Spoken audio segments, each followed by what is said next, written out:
welcome you all with my love and respect. Let you all open all your three eyes. Om Nithyananda Paramashivoham.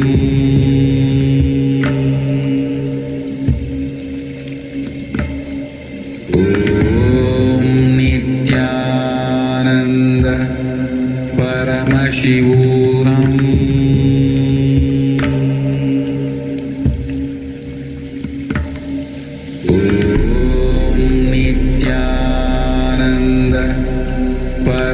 Paramashivoham.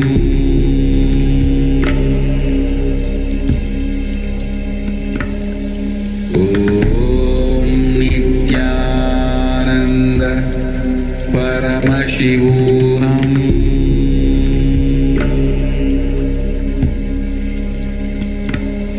Om Nithyananda Paramashivoham.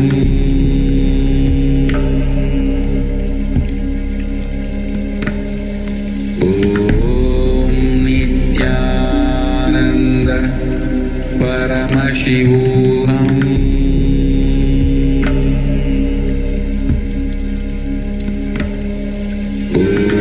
Om Nithyananda Paramashivoham.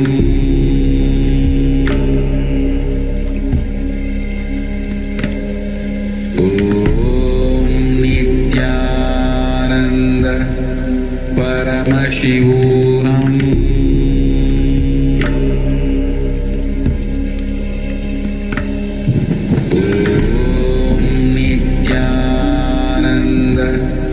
Paramashivoham. Om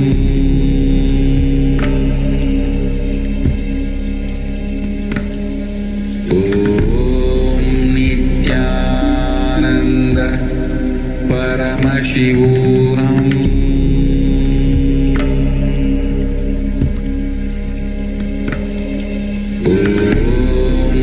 Nithyananda Paramashivoham. Paramashivoham.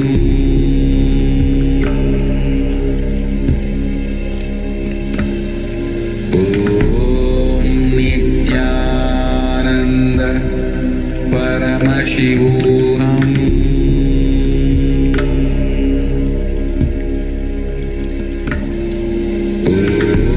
Om Nithyananda Paramashivoham.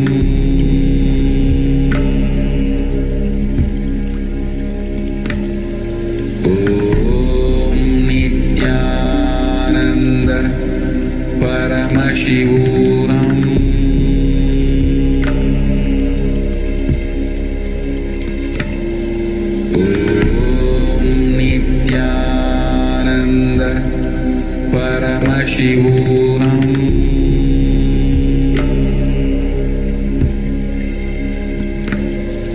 Om Nithyananda Paramashivoham.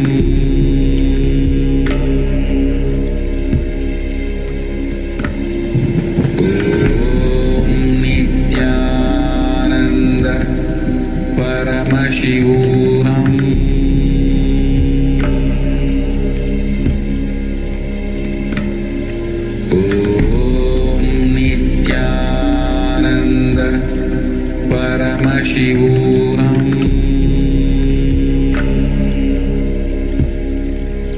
Om Nithyananda Paramashivoham.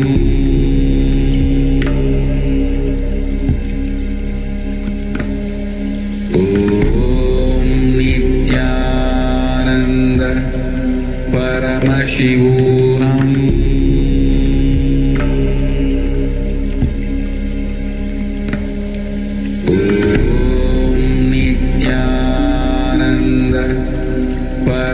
Paramashivoham.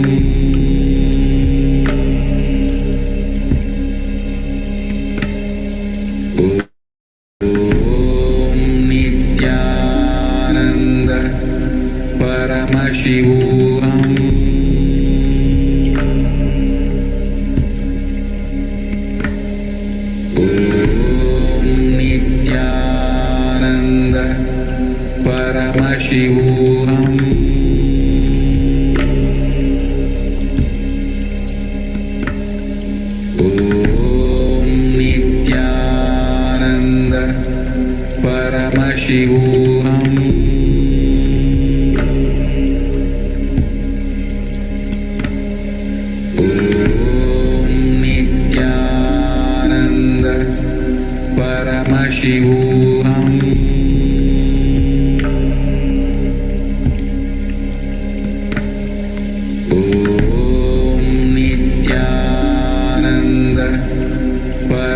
Paramashivoham.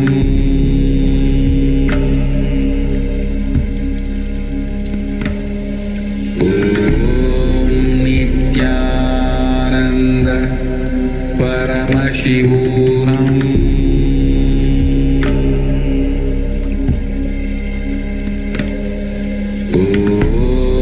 Nithyananda Paramashivoham.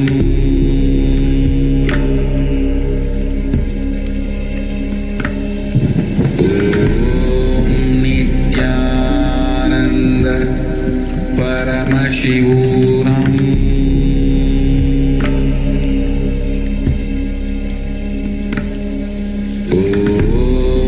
Nithyananda Paramashivoham.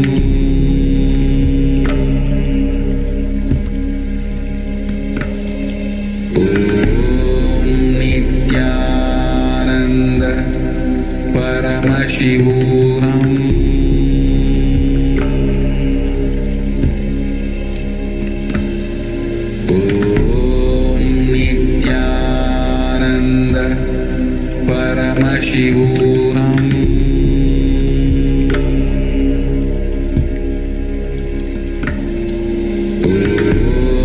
Nithyananda Paramashivoham. Nithyananda Paramashivoham.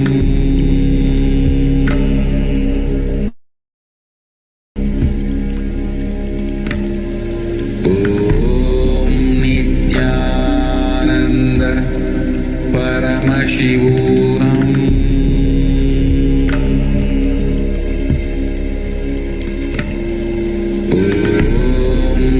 Nithyananda Paramashivoham.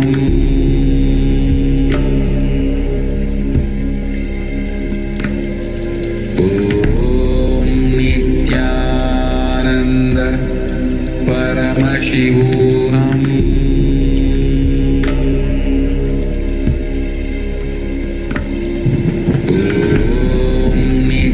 Nithyananda Paramashivoham.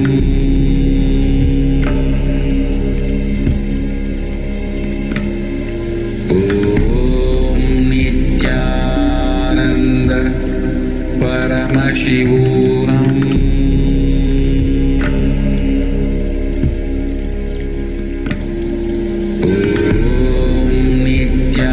Nithyananda Paramashivoham.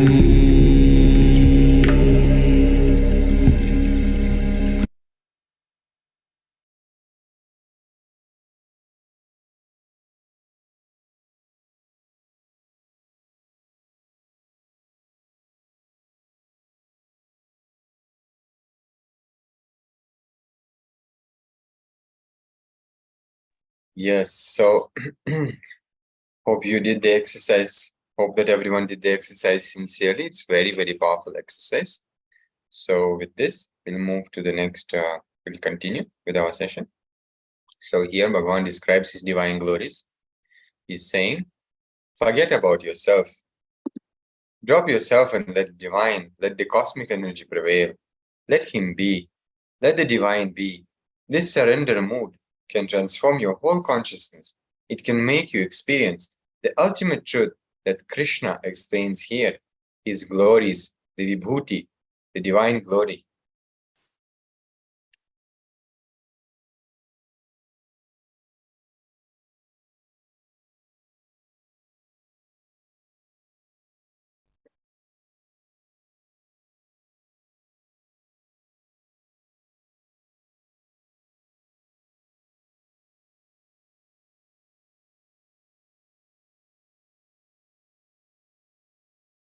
And with this, we move to the chapter number 11 of Bhagavad Gita, called Vishwarupa Darshan Yoga. Krishna, the cosmic window. How does one experience universal consciousness? What exactly happens? What basic qualification does one need for this experience? Krishna explains and gives a direct, pure experience with his very cosmic presence. In this chapter, Krishna shows his cosmic and divine form to Arjuna. Krishna gives Arjuna the experience of universal consciousness. For the first time, Arjuna is about to experience Krishna's divine form. Of all the chapters in Bhagavad Gita, this chapter, Vishwarupa Darshan Yoga, vision of the cosmic form, has a very special significance. It is in this chapter that Krishna reveals his divine self, that of Parabrahma Krishna. Elsewhere, he speaks with his authority of Parabrahma Krishna, but he is still present as the mortal human Krishna form. Now, at Arjuna's request, he reveals his true cosmic self to Arjuna. This is the most important of all the chapters in Bhagavad Gita, direct revelation of the divine. He gives the experience directly. I am everything. He gives the experience of the ultimate universal consciousness and the realization that he is present in everything. The wave in the ocean is part of the ocean.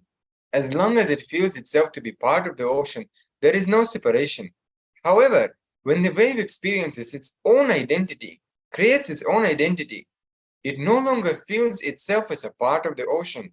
It feels itself to be a separate entity. When it is time to merge back into the ocean, it is afraid. When it looks back at the ocean with a feeling of separation, it feels afraid. And the key is how Bhagavan is sharing here, love Krishna to experience Krishna. Arjuna says, O Parameshwara, Lord Supreme, though you are here before me, as you have declared yourself, I wish to see the divine cosmic form of yours, Purushottama, Supreme Being. But you cannot see me with your own physical eyes. Let me give you the divine eye.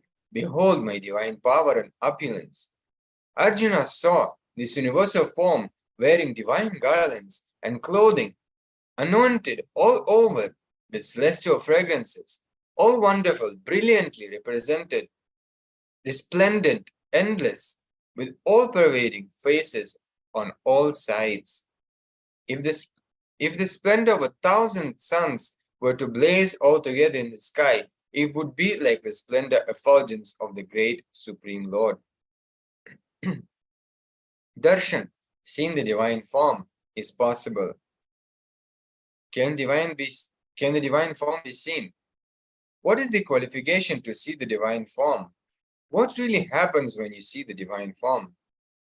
When Arjuna had his first glimpse of the cosmic vision of Krishna, he identified with the vision.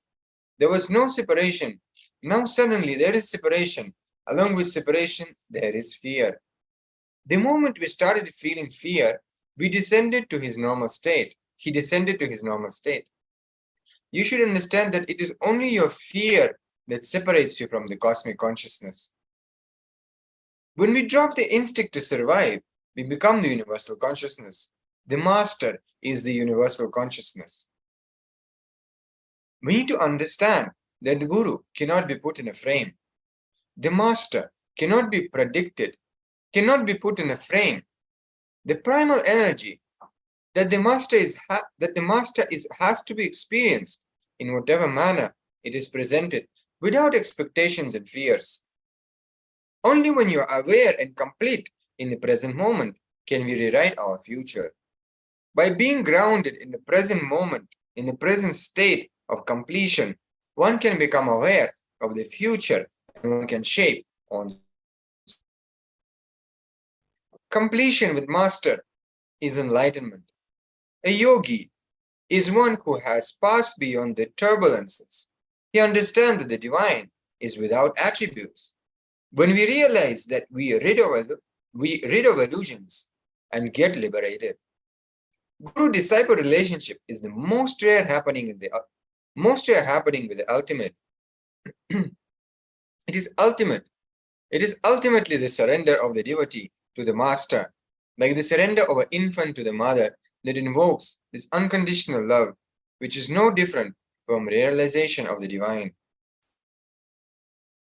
With this, we come to an end of the chapter 11 of Bhagavad Gita. So let us prepare ourselves for the power manifestation.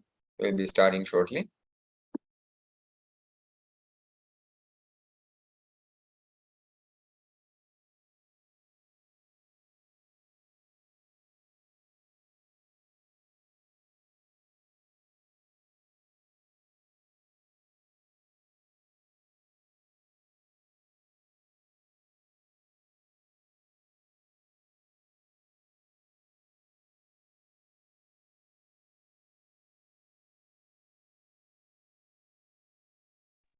Yes, so let's begin the power meditation.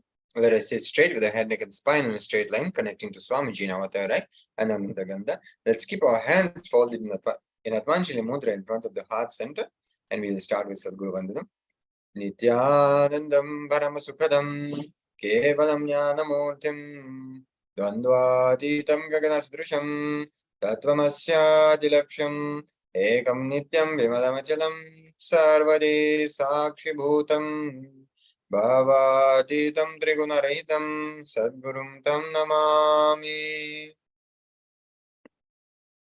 Yes. So prepare for this power meditation session.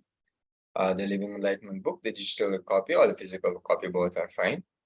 Prepare the timestamp camera and pen in the paper.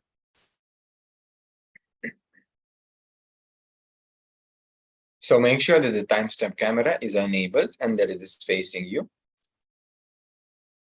We'll continue with the power of Ashtamaha Shaktis. So sit straight with the head, neck, and spine in a straight line, connecting with Swamiji in your third eye. You can use Living Enlightenment for manifesting and receiving that powerful cognition for which you will be meditating upon and using to manifest these powers. So you can start by opening the Living Enlightenment book and receiving the powerful cognition. Once you receive the powerful cognition, you start meditating on it and cognizing and applying that to your power manifestation. You will be, when Swamiji is revealing the things, you will be noting down whatever is happening. You can also start verbalizing. So once you get into that space of oneness with Swamiji, you will command any object which you are choosing. It can be a ring, it can be anything, it can be a cup, it can be a pen, it can be anything which you have, which you want to use for this power manifestation. So you'll be connecting with Swamiji in oneness, and you will be chanting the Mahavakya, which is Om Nithyananda Paramashivoham. And you will be declaring or commanding through your third eye for the weight of the object to change, and then you'll be manifesting the power. After a few minutes, you'll be verifying your results. You'll be verifying your results. You can use the any weighing scales estimation app, or you can use any scales if you have at home. You can also use that. So we'll be playing Mahavakya for you in the background to help you to get into that space of oneness for the optimal power manifestation.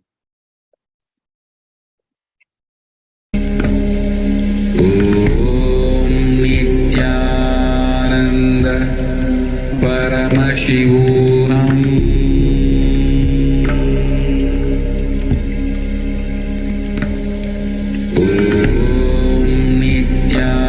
Nithyananda Paramashivoham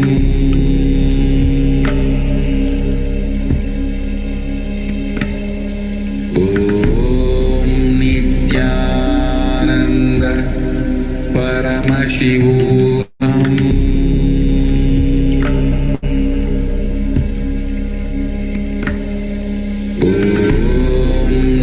Nithyananda Paramashivoham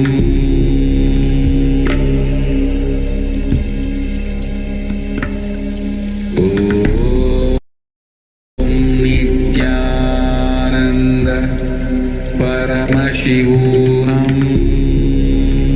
Nithyananda Paramashivoham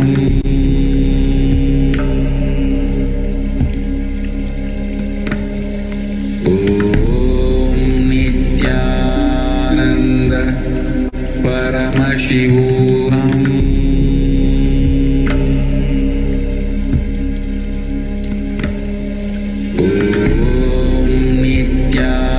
Nithyananda Paramashivoham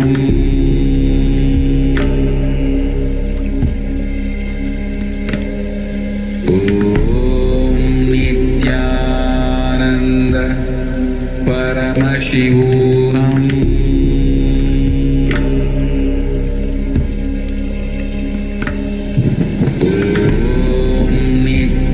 Nithyananda Paramashivoham